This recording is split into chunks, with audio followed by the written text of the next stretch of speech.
Hey guys, welcome to Xbox On. So I'm trying not to disturb Benny too much as he's currently trying to complete Cuphead on expert mode, which is really hard.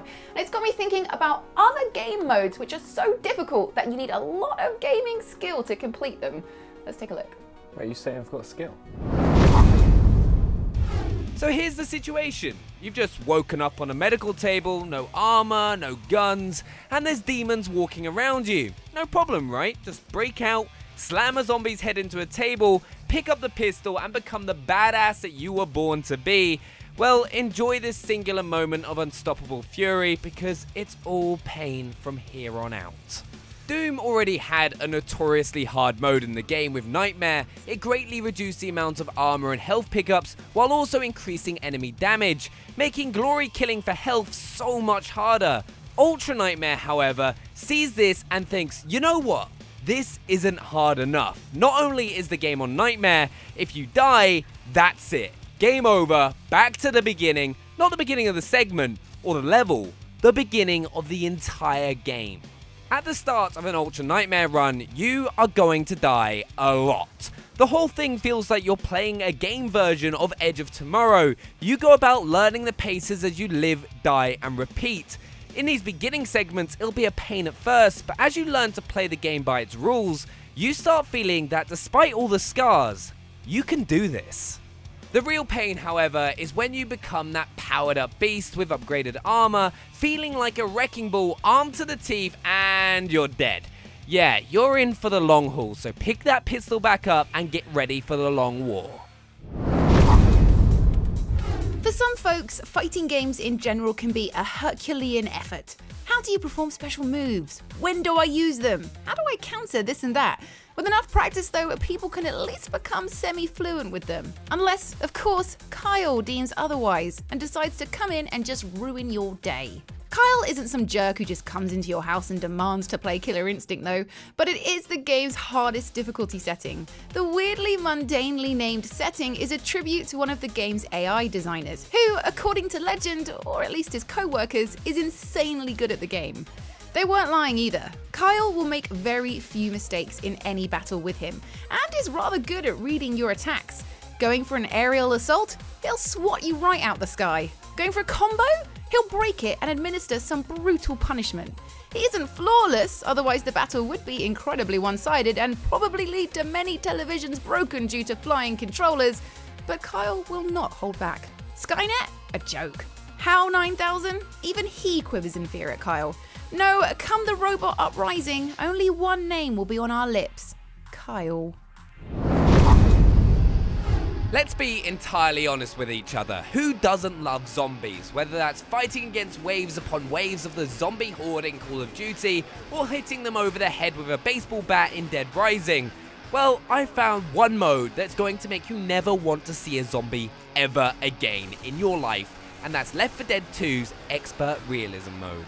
The developers of the game said they made the Expert Realism mode to be just like the movies, meaning that a single stupid mistake will end up with you dying, so don't try to take on every zombie you possibly can because it'll probably not end well.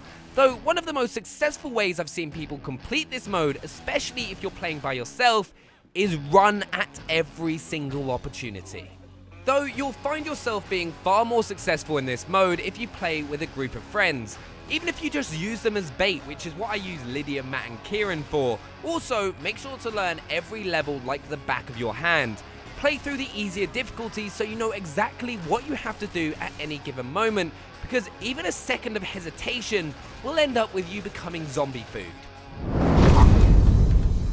Superhot is a game that's as hard as you want it to be. Time only moves when you do, so you can pause in a deadly situation and pick your next move. Sidestepping a bullet maybe, or lining up the perfect headshot. Finish the game and you open up challenge mode, and this is where things go from super hot to super inferno. At first I thought the hardest mode was Bare Fist, which takes away your guns and asks you to bring down gun-toting goons with a few slaps. Without long-range weapons, you have to steer past every bullet coming your way in order to punch the gunmen in their face.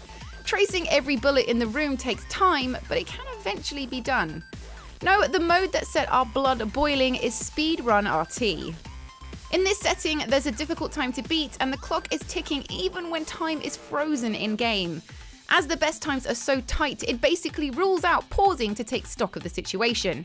Every level has to be taken at normal FPS speed, meaning you have to do all that bullet dodging in real time. Unless you're Neo from the Matrix, that's just not going to happen. To master these levels, you'll have to learn every enemy placement by heart so you can fire bullets into them as they spawn and do it all without a pixel out of place. You'll feel like a super god if you can do it, but very few ever will.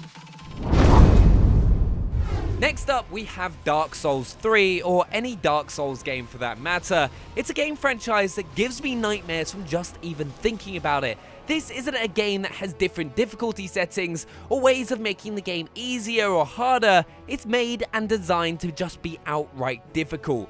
There's no shortcuts or cheats or tricks that's going to make you cruise through the game and beat the final boss. That's just not how Dark Souls works. From the very start of the game, you're thrown into the deep end with just a few hints on your basic controls, and you learn very quickly that you're going to die a lot. You may even find yourself getting stuck for some time on the very first boss. Then there's the fact that you don't even have a map to help you navigate the world, though you learn very quickly this isn't really an issue because you will just find yourself becoming so familiar with the world as you die over and over again, and having to keep replaying sections, you'll just instinctively know where everything is before too long. But where you'll find yourself really suffering with Dark Souls 3 is after finally managing to learn how to get to a boss is actually killing it. I personally spent hours going up against the Abyss Watchers, and I'm pretty certain that everyone who lived anywhere near me also knew about them by the end of it, because I have never gone through a more stressful gaming experience, but it did feel very rewarding when I finally managed to kill them. But do make sure to let us know in the comments if you have managed to finish the Dark Souls, because I'd like to personally congratulate you. Kalimba doesn't look like the kind of game to make you put your fist through the nearest wall. Who could possibly get cross at those grinning totem pole pieces? Sure, the puzzling platforming can get a little tricky, you have to steer two characters at the same time, but it gives you infinite lives to chip away at any obstacle in your way. Things heat up in co-op mode, where two people must use 4 totem pieces in a dance of death. Mistakes will be made and dead arms will be given. But where Kalimba earns its place on our list is Shorthanded mode, where you play the co-op levels by yourself. No longer do you have that second player to catch you as you fall or push you up over burning lakes of toxic colours. No, in Shorthanded mode you have to catch yourself as you fall and leap yourself over burning lakes.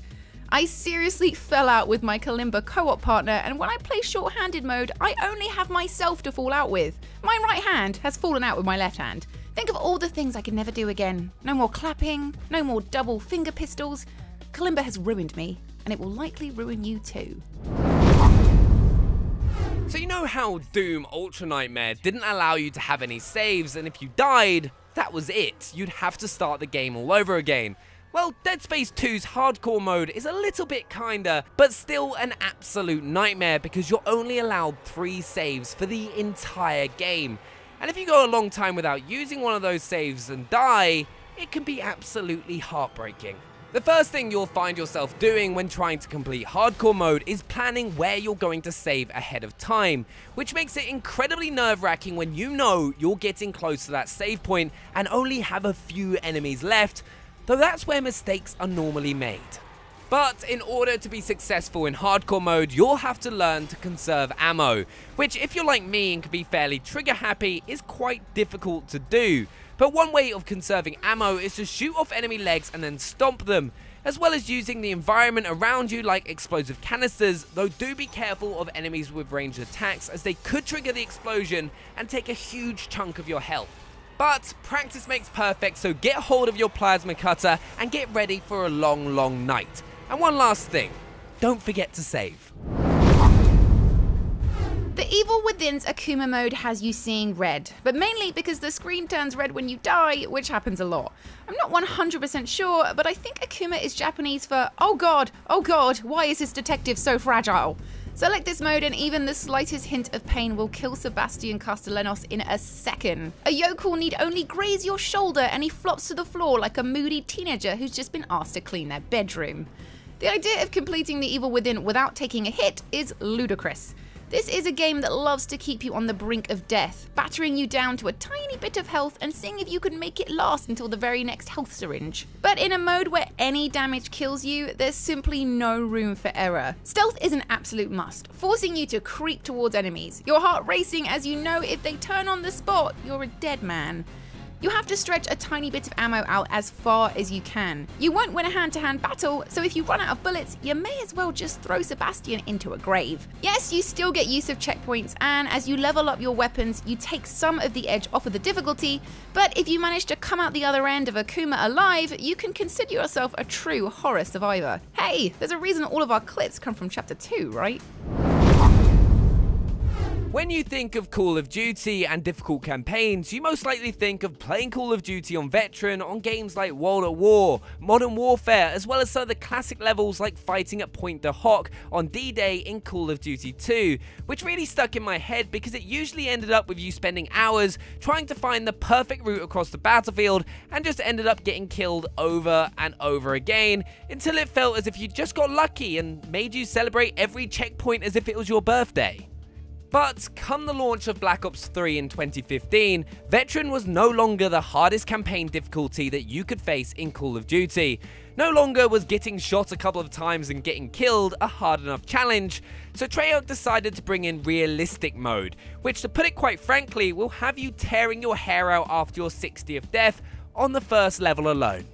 And that's because Realistic mode has the smartest and most difficult AI in the game, and if you get hit by even a single bullet, you'll die. Get hit by an explosion, you'll die. Get punched in the face, you'll die. You get the idea. Oh, and one thing you'll also have to keep an eye out is not only avoiding every bullet being fired your way, but also avoid killing your teammates with friendly fire by a poorly thrown grenade, because that'll also send you back to the last checkpoint.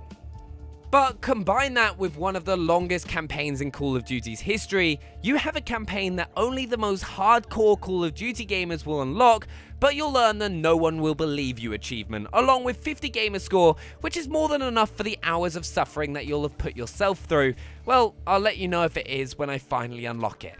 And that's the list finished, but as you can see, Benny is no closer to completing Cuphead on expert mode. I don't think he has the gamer skills. Do let us know in the comments box if you have any suggestions for other crazy difficult modes, and let us know whether you've completed them or not. And don't forget to hit the subscribe and like button if you haven't already. We'll see you next time. Bye!